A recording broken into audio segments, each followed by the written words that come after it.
Friends ఈరోజు పంజాబీ కుల్చా అని exact restaurant name గుర్తులేదు, but Punjabi kulchas only menu.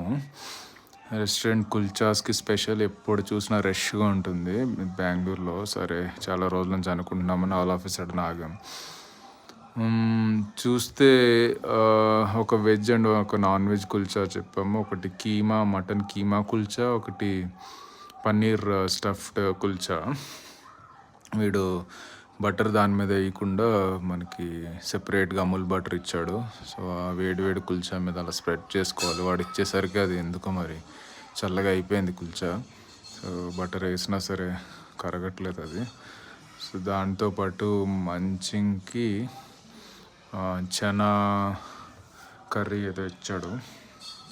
And surprisingly panipuri రసంలాగా ఉంది. అది పానీపూరి వాటరే అనుకుంటా, ఒరిజినల్ పానీపూరి వాటర్ లాగా చేశాడు. So paneer kulcha and chana curry and మనకి కీమా కుల్చా కూడా. సో కీమా కుల్చా సాఫ్ట్గా చాలా బాగుంది, అదైతే ట్రై చేయొచ్చు. బట్ పన్నీర్ అంత సెట్ కాలేదు అనిపించింది.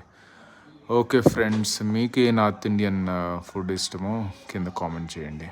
బాయ్.